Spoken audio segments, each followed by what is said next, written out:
Hi everyone, welcome back to happy mummy vlogs. और आज मैं आपके लिए लेकर के आ गई हूँ एक और बहुत इन्फॉर्मेटिव सा वीडियो जो कि प्रेगनेंसी में बहुत ही कॉमन सिचुएशन होती है, बट इसका सॉल्यूशन करना, इसका निवारण करना बहुत इंपॉर्टेंट होता है। तो आज इस वीडियो में हम बात करने वाले हैं प्रेगनेंसी में कॉन्स्टिपेशन क्यों होता है, इसके क्या कारण है और इसका निवारण किस तरीके से किया जा सकता है आसानी से।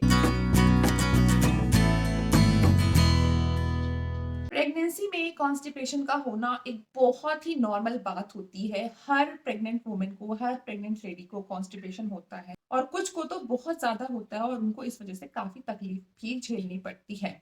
तो प्रेगनेंसी में कॉन्स्टिपेशन का जो सबसे मेजर कारण होता है वो होता है प्रोजेस्टेरॉन हार्मोन्स का बढ़ना, ज़्यादा होना, और इसके वजह से ही हमें कॉन्स्टिपेशन होने लग जाता है। अब इसके बाद कुछ और भी रीज़न है जिसकी वजह से हमें कॉन्स्टिपेशन होता है और हमें ये जानना ज़रूरी है। प्रेगनेंसी कंसीव होते ही हमारी बॉडी में बहुत सारे चेंजेस आने लगते हैं।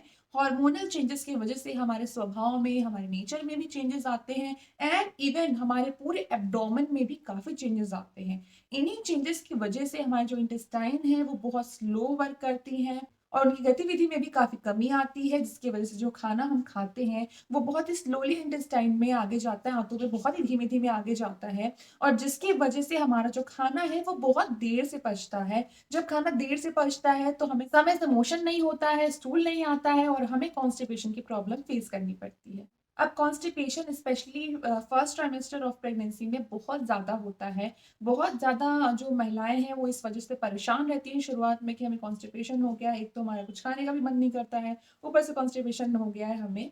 तो इसका रीज़न यही है क्योंकि शुरुआत में हमें मॉर्निंग सिकनेस की प्रॉब्लम होती है, नौज़िया की प्रॉब्लम होती है, हमें उल्टियाँ हो रही होती हैं और कुछ भी खाने की इच्छा नहीं होती है, किसी भी तरह के खाने की इच्छा नहीं होती है। जब हम खाना समय से नहीं खाते हैं, प्रॉपर नहीं खाते हैं, लिक्विड डाइट कम रखते हैं, पानी कम पीते हैं, तो इसकी वजह से कॉन्स्टिपेशन की जो सिचुएशन होती है, ये बन जाती है। अब जनरली हम घर में बहुत सारे काम करते हैं जब हम प्रेग्नेंट नहीं होते हैं। सुबह से लेकर के रात तक के हमारे हज़ारों काम होते हैं जो हम लेडीज़ हमारे घर में करती हैं। पर जब हम कंसीव करते हैं, शुरुआत के टाइम पे हमारी तबीयत थोड़ी अच्छी नहीं लगती है, हमें अच्छा नहीं लगता है, कुछ भी काम करने का मन नहीं होता है और आराम करने की इच्छा होती है और इन शॉर्ट बॉडी का जो मूवमेंट होता है इंटरनल एंड एक्सटर्नल, वो दोनों ही तरीके से बहुत कम हो जाता है। काम-काज में कमी आई और बॉडी के मूवमेंट में भी कमी आ गई। तो बॉडी का मूवमेंट जब कम हो जाता है तो इस वजह से भी कॉन्स्टिपेशन की जो सिचुएशन है वो बन जाती है। ये तो थे कुछ मेन कारण जिसकी वजह से प्रेगनेंसी में कॉन्स्टिपेशन होता है। अब इसे किस तरीके से ठीक किया जाए, क्योंकि जब कॉन्स्टिपेशन होता है तो हमें बहुत ज़्यादा दिक्कत झेलनी पड़ती है, बहुत प्रॉब्लम होती है, नींद भी नहीं आती है और बहुत ही ज़्यादा मूड ऑफ रहता है हमारा। तो इसे ठीक करना बहुत ज़रूरी है क्योंकि इसकी वजह से हमारी हेल्थ पे भी असर पड़ सकता है, हमारे स्टमक पे भी असर पड़ सकता है और हमारी बॉडी पर भी बहुत असर पड़ेगा। तो कॉन्स्टिपेशन आपको चाहे फर्स्ट ट्राइमेस्टर में हो, सेकंड ट्राइमेस्टर या फिर फाइनल ट्राइमेस्टर में हो, मेक श्योर कि आप आपकी डाइट को बैलेंस रखें। एकदम कम भी ना खाएँ, एकदम ज़्यादा भी ना खाएँ और जो भी खाएँ अच्छा खाएँ। मेक श्योर कि आप फाइबर रिच जो फूड हैं, आपके फ्रूट्स हैं, वेजिटेबल हैं, वो आप ज़्यादा लें। आप सैलेड ज़्यादा खा सकते हैं, आप फ्रूट्स ज़्यादा खा सकते हैं। अगर आपकी खाना खाने की इच्छा नहीं हो रही है, दाल वगैरह खाने की इच्छा नहीं हो रही है, तो आप फ्रूट्स एंड वेजिटेबल सैलेड जो होते हैं, उस पे फ़ोकस कर सकते हैं। थोड़ा-सा सैलेड आपने बनाया और दिन में 1 बाउल सैलेड ज़रूर खाएँ, जिससे कि आपके जो स्टमक है, उसे बहुत आराम मिलेगा और कॉन्स्टिपेशन से भी आपको रिलीफ़ मिलेगा। इसके अलावा आपको लिक्विड डाइट भी रखनी, यानी कि बॉडी में पानी का जो मात्रा है उसे कम नहीं होने देना है। आप चाहो तो दूध ले सकते हो, आप जूस ले सकते हो, आप पानी ले सकते हो, आप पानी में कोई फ्लेवर ऐड करके पी सकते हो। किसी भी और तरह की चीज़ जो कि लिक्विड फॉर्म में अवेलेबल है एंड आपके बॉडी के लिए हेल्थी है, वो आप ले सकते हो। पानी पीने से और लिक्विड डाइट लेने से भी जो कॉन्स्टिपेशन होता है वो काफ़ी हद तक कम हो जाता है। अब कुछ लोगों में एसिडिटी की प्रॉब्लम होती है जो कि प्रेगनेंसी के पहले से ही होती है और प्रेगनेंसी में एसिडिटी की जो प्रॉब्लम होती है और बढ़ जाती है।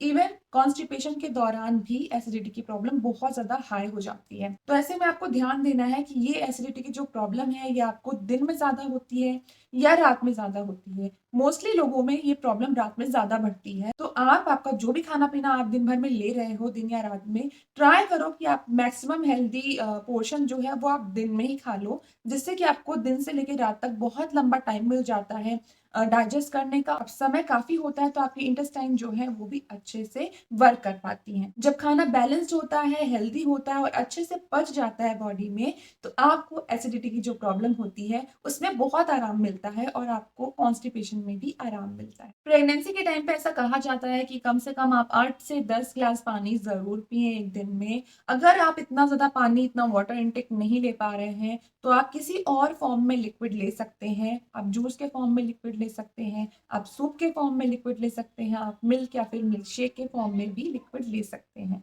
अब अगर इन सारी चीज़ों से भी प्रॉब्लम आपकी सॉल्व नहीं हो रही है, तो एक घरेलू नुस्खा है, जो कि काफ़ी साल से हम सारे लोग यूज़ करते आ रहे हैं। एक छोटा पोर्शन बनाना और हनी के साथ में खाने से आपको कॉन्स्टिपेशन में काफ़ी ज़्यादा आराम मिलता है। अब इन माय एक्सपीरियंस जब मैं फर्स्ट टाइम प्रेग्नेंट थी, तो प्रेगनेंसी के शुरुआती दौर में और आखिरी के जो महीने होते हैं, उसमें मुझे कॉन्स्टिपेशन की बहुत प्रॉब्लम रहती थी। तो मैं ज़्यादा से ज़्यादा सैलेड खाने की कोशिश करती थी और सैलेड ही मैं ज़्यादा खाती थी क्योंकि वही मैं ज़्यादा खा पाती थी एंड उसके साथ एक पोर्शन मेरा फ्रूट्स का भी होता था, जो कि मैं दिन में खाना खाने के बाद में ले लेती थी। खाना में मैं ट्राई करती थी कि मैं दिन में ही जो भी मेरा मेन फूड है, जो मुझे खाना है, वो मैं दिन में ही खा लूँ और रात में मैं बहुत लाइट खाती थी। मैंने काफ़ी समय तक रात में सिर्फ़ खिचड़ी खाई है, मूँग दाल की एंड राइस की और दाल मिक्स करके जो हम खिचड़ी बनाते हैं, पतली खिचड़ी, वो ही खाई है और इससे मुझे काफ़ी आराम मिला। इनफैक्ट फाइनल ट्राइमेस्टर में भी मुझे बहुत दिक्कत हो गई थी, तब भी मैंने मेरी डाइट को इसी तरीके से रखा था और ये पैटर्न फ़ॉलो करने पे मुझे बहुत ज़्यादा आराम मिला। और इस बार जब मैं सेकंड टाइम प्रेग्नेंट हूँ अगेन, मुझे फर्स्ट ट्राइमेस्टर में बहुत ज़्यादा दिक्कत हो गई थी कॉन्स्टिपेशन की। इसके साथ मुझे मॉर्निंग सिकनेस की भी बहुत प्रॉब्लम थी। मुझे हाइपरमेसिस ग्रेविडिरम डिटेक्ट हुआ था और इसकी वज़ह से कुछ भी मुझे खाना-पीना अच्छा नहीं लगता था।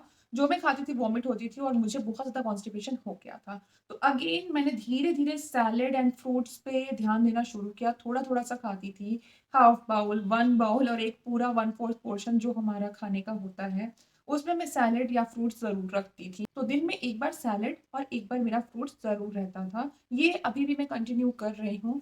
उसके बाद मैंने लिक्विड जो डाइट थी मेरी, जो लिक्विड सोर्सेज़ मैं ले रही थी, पानी के अलावा और भी बहुत सारी चीज़ें मैंने ऐड ऑन करी मेरे दिन भर की डाइट में, खाने में और वो मैं लेती थी, आधा-आधा ग्लास ही लेती थी, लेकिन मैं कोशिश करती थी कि मैं मैक्सिमम पानी पीऊँ। इसके साथ-साथ मैं पॉपकॉर्न खाती थी। अभी थोड़ा-सा सिली सा लगेगा आपको कि मैं पॉपकॉर्न क्यों खाती थी?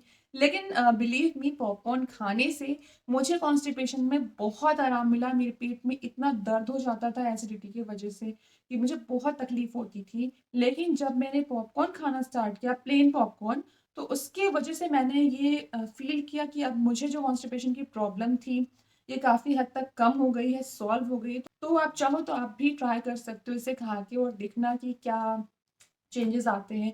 बट ज़रूरी नहीं कि जो चीज़ मुझे सूट हुई हो वो आपको भी सूट करे, लेकिन ट्राई करने में क्या जाता है।